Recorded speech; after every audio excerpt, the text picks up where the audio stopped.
guys, thanks for coming back to some more videos here. So today what I'd like to go ahead and cover is gizmos. So what we can go ahead and do is when we are in build mode, we can go ahead and open up,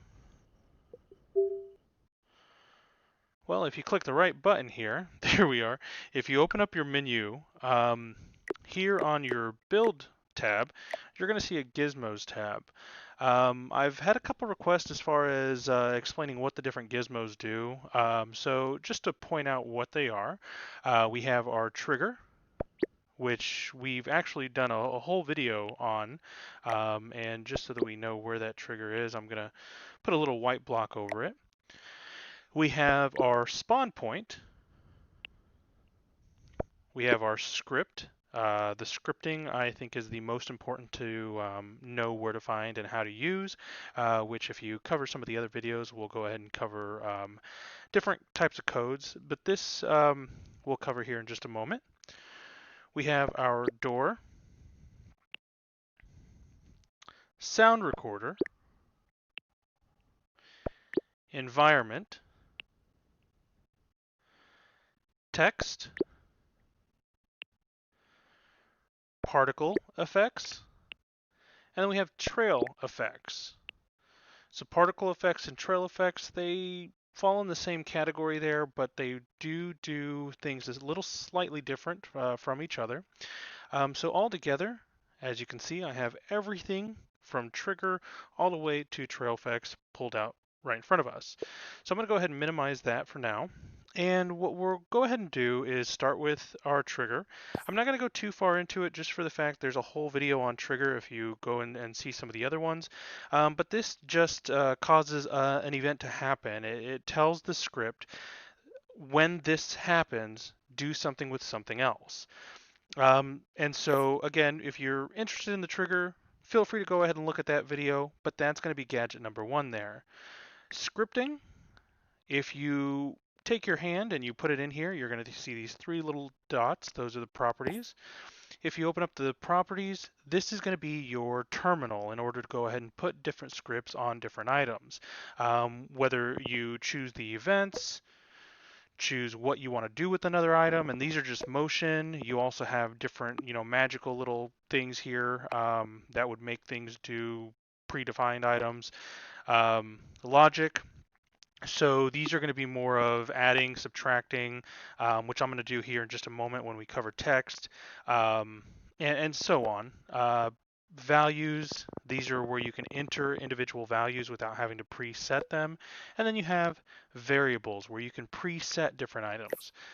You'll see me work a little bit with them when we start looking at some of the other items, but for the most part, we just want to know what the script block is in Gizmos, not necessarily how to use it, just for the fact that you could make a whole video on that could take a full day. Next, we have our nice little respawn point. So our spawn point is really nice. This is going to be the first item that we get into a little more depth in this video. So what I'm going to do is I'm just going to move this down to about chest high. That way it's right in front of me here. And as you can see, our spawn, as well as trigger and scripting, a lot of the gizmos actually, except for door, don't actually show in the real world because they do things behind the scenes. So when we go to our spawn point here, we'll go ahead and open up the properties, and there's a few things that we're going to go ahead and cover here. Number one is that spawn on start. Spawn on start, what that's going to do is tell you when you load into a world, are you going to start here, or is this going to be more of just a position for something else to happen in your world, where you fall into a hole, or if you walk through a door, it'll spawn you to another part of the map. So in this case here, if I didn't want to spawn here, I just wanted to use it for something else, I would shut it off, and vice versa for the start on spawn, or the spawn on start. Set position, we'll go ahead and cover that here in just a moment, and I'll show you what it does. But what it does is, if it's off, it's not just setting the position, it's also setting the direction. So if I'm looking this way and I walk into whatever's spawning me, it's going to automatically turn me so that I'm looking away from all those objects. And that's where it says set position only is off. If set position only is on, it doesn't care where this is looking. All it cares is where this is situated. So when I walk into this, if I'm facing this way, it'll spawn me over here facing the same way that I walked in to this object. And then set gravity. This is really cool. This wasn't here to begin with. They added this in one of the updates, which I'm really glad that they did. So 9.81, or I guess 9.80 is as high as you can go. That is just your regular gravity as you would when you load into any game. But what you can do is you can actually turn it down so it's almost like you're walking on the moon. And to kind of go over that here, I'm going to go back to our cool little scripting block, and we're going to open this up. And what we're going to do is we're going to create an event. What I'm going to go ahead and do is when I enter this trigger zone here, so when trigger is entered by player, then I'm going to come over here to this movement because we're moving the player. And we'll go down all the way to player motion, and it says respawn player. So I'm going to grab this and put it over here. And now we know we're respawning who? Who are we respawning? Well, I can grab the player here and put them right there. And you can do whatever you want if you have a different variable or something else. In this case here, it's as easy as putting the player down here. You're respawning the player who went into the trigger zone. And then where are you going to go ahead and respawn them at? Well, self says that we're putting the script on the respawn point itself. But in this case here, because we're using the trigger enter over here, and that's where we're actually going to put this script at, we want to define where the respawn point is. So the respawn point, as with any gadget or gizmo that you run into, is always going to be defined as an object. So if we go over here to variable, we create an object. You can name this anything you want. I'm going to name it respawn point. I can drag this variable over here to our respawn point here, or our attribute that tells us where we're respawning to. And that's as easy as it is. So now this is script 10. When trigger is entered by player, that player is going to be respawned to this respawn point. Now let's define where that respawn point is. So if I come down to this trigger, and I change the behavior to trigger on player, I'm going to go ahead and put script 10 on it. We're going to see this nice little respawn point. Well, what we'll do is we'll grab this and we're going to put it to the reference of this respawn point here. So now we know, because of this script, when this is entered, it's going to respawn us at this position, which is marked to this here. So the first thing I'm going to do is turn gravity down low, and we're going to say set position only to on. And I'm going to come down here. So as you can see, the character was facing this way. I'm facing that way toward my Ferris wheel. If I walk through this block, it's going to respawn me looking at the Ferris wheel.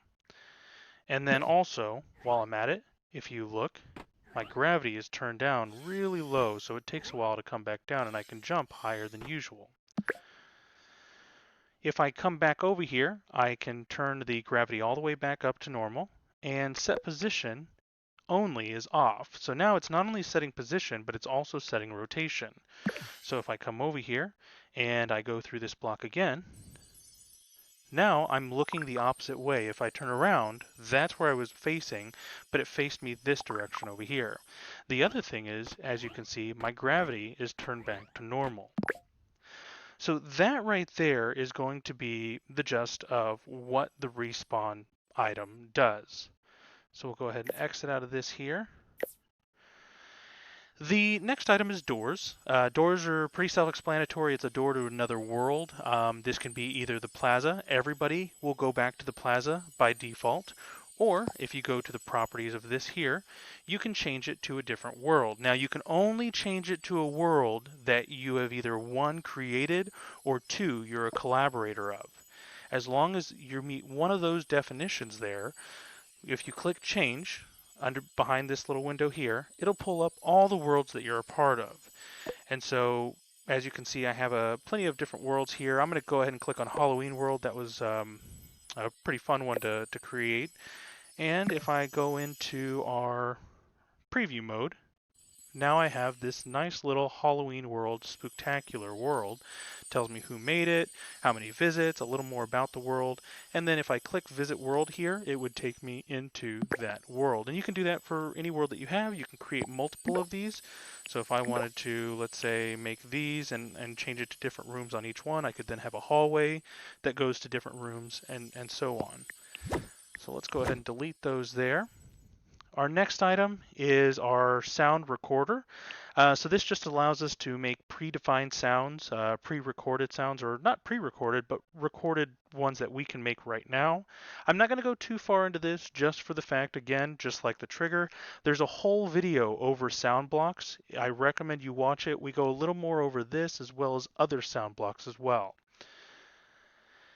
This one right here is going to be our environment block. So we'll go ahead and open it up here. And there's a couple really cool things about this one here. Number one is lighting. So as you can see by default, when you create a world, it's automatically daytime. You can then go ahead and choose sunrise, sunset, which is a little darker. Overcast gives you a little bit of a gloomy fog to it. Night, midnight black, which makes it really dark. Twilight, which gives you a little bit of an evening color again, and then Misty March, which gives you this dark appearance, but you can still see a little clearer, I believe, than in Midnight Black. And then the other thing with it too is you have this fog density. So for instance, if I go to, I believe it's overcast, you get a little bit of a gloomy look, but there's not actually fog. You can still see all the way across the map. But if I was to come over here and turn fog density up, as you can see, the higher it goes up, the harder it is to see items that are farther away. And then as I slowly go ahead and bring it down, I can see things a little more clearly. And so that's going to be fog density. Showing grid. Grid will reference, if you see down here, every time you open up a world, you automatically get this nice little grid to play with. If I take grid off, that grid then disappears. So that's what show grid on and off will do. It'll take off that original grid that you play with, whether you want to see that or whether you don't want to see that in your world. And then VoIP settings. VoIP stands for voice over IP, which is just a nice little way to say, is my voice going to go global to everyone else in the world, no matter how far they are? Or is it going to be intimate, where it's close to me and only people right in front of me are here? Or extended, which is not going to go across the world, but I can at least yell to somebody who's not right next to me. They're a little farther away. So great points to this is global, for instance, would be great for, let's say, a puzzle room or something like that, where you have to talk with one another from different points in a world. Intimate would be good for more of a, let's say, a meetup place. If there's a lot of people who are in the world and they're all talking with each other, you don't want to hear everybody's conversation. You just want to hear everybody who's within your zone. And then extended is for one of those nice little places. Let's say you're going through an experience and you aren't necessarily staying by each other. For instance, Facebook has this nice little water park world or a river world. Well, I don't want to hear everybody that's all the way down the river, but I do want to hear people who are in the boat next to me. Since we're not right next to each other, we have a little bit of a distance, we'd want to go ahead and click this extended. By default, I believe it is set to global. So we'll go ahead and leave it there. And that is going to cover the environment block. The text block is actually one of my favorites that I've still been learning myself. And the reasoning for that, so I'm actually going to grab this script block here and bring it over here. The first thing I'm going to go ahead and do, actually I'm going to pull something I can play with as well. So the first thing I'm going to do is I'm going to open up the properties for this text block here. And what we're going to notice is it visible or is it not visible? We can say, can you see the text or can you not? Then we can say, what do we want the text to say? So obviously you have to go with the whole hello world. And now we have this cool little block that tells us hello world. So this is cool and all, but the thing is it's static, right? We set up a set of words and that's all it is. But the text block can actually do so much more than just showing us what items we have. For instance, let's say I wanted it to say something else based on what I grab. So if I grab this circle, I want this to tell me what I have in my hand. What I can go ahead and do, I'm going to delete all this, and I'm going to create another event. And this time, when object is grabbed by player, and when object is grabbed by player, I want it to, and I believe we're going to go to the actions here, display text. And what do I want it to display? Well, I want it to display the word circle. And where do I want to play it on? Well, since I'm going to use this little circle here to grab, and that's what I'm going to put the script on, I have to define what it's going to actually display on. In this case, again, it is an object, our text block is, and I'm just going to say, well, display. I take display, put it over here. So now, when I grab that item, it's going to display the word or string circle on the display. So again, this is script 10. I'm going to come down here to my nice little block here.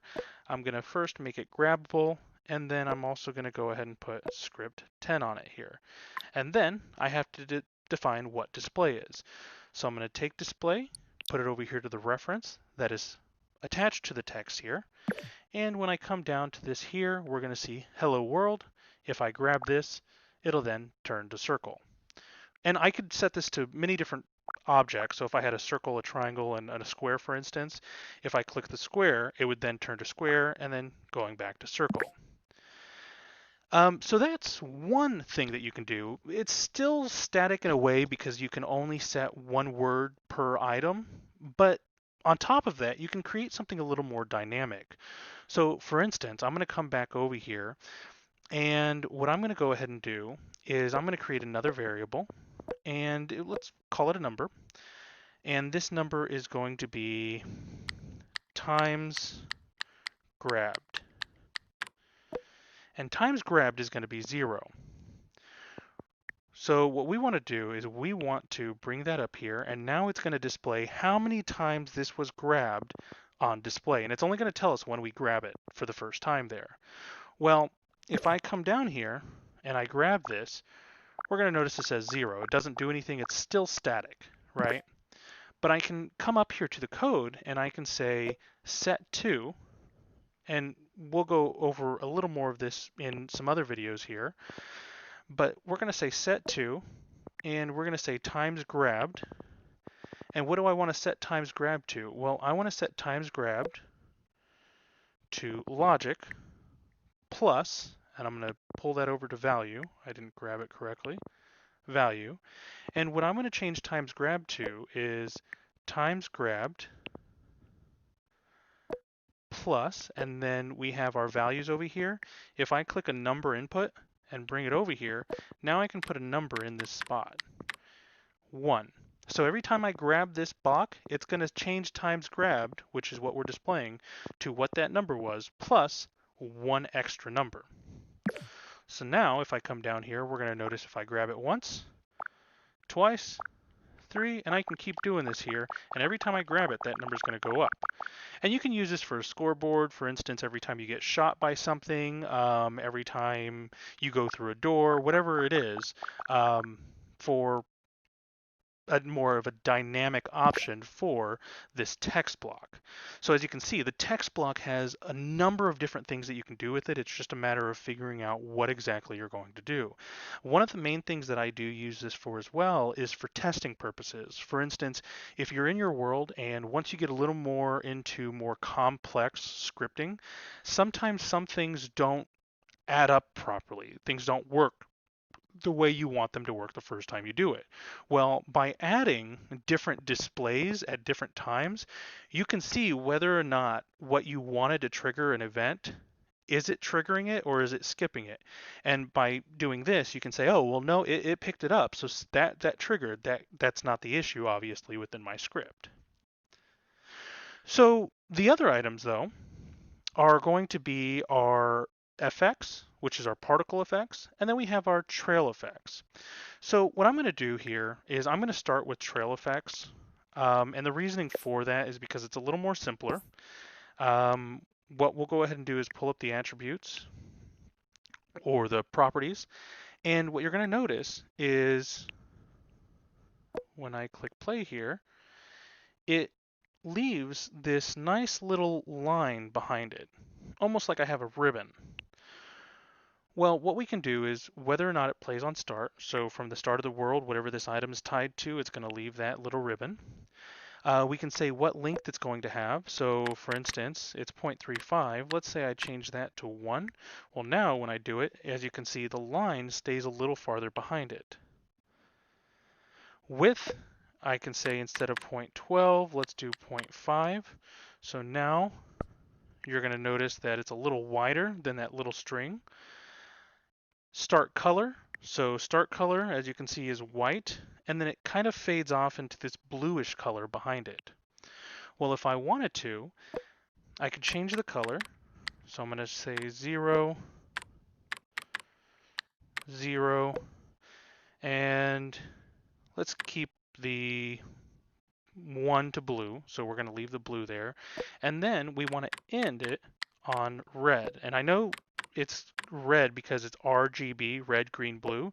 So if I turn red to 1, which is basically 100, now when I do this, as you can see, the blue is starting and the red is the ending mark. And so I can define how my trail ends and starts from there. And then you have these nice little simple trail, which simple trail, as you can see, is just a square end to the back of it. Or we could do tapered trail. Tapered trail, instead of a square end, is going to do this triangular end. So you can either do kind of a ghost flying around or, however you want to go ahead and do that there. And what you'd want to go ahead and do with this object here is you'd want to attach it to a different object. So for instance, this circle here, what I can do is grab this, bring it to this circle, and then grab both of these items and then group them together. Well then, once they're grouped together, let's make it grabbable. And as you can see, as I move it, now this circle has this cool little trail behind it. And I can play with this nice little ribbon. You could make this actually predefined movement up in the air. So if you want to do a shooting star across the sky, something like that, it doesn't have to be something that you're holding. It just attaches to an object and it gives you this nice little effect. On top of that, let me go ahead and grab my circle there. And I'm just going to delete that and create a new one. On top of that, we're going to go into our effects itself. So instead of the trail effects, this one here is going to be more of either an explosion. So for instance, I'm going to make this a little smaller. Smoke poof is exactly what it is.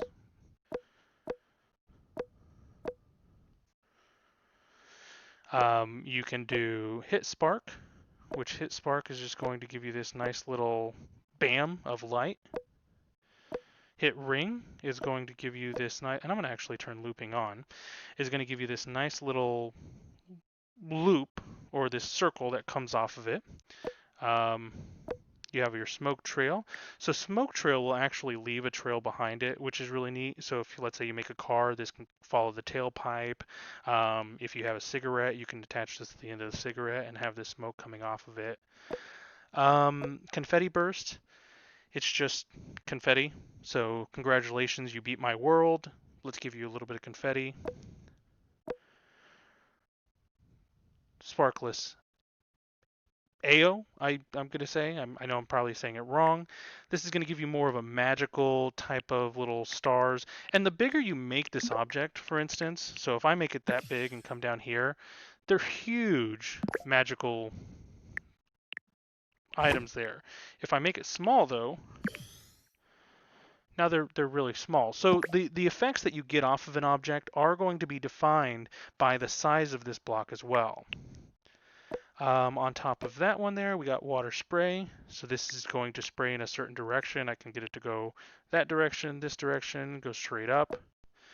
And then you have your water burst, which doesn't actually necessarily shoot it in any direction. It kind of just explodes the water from that object.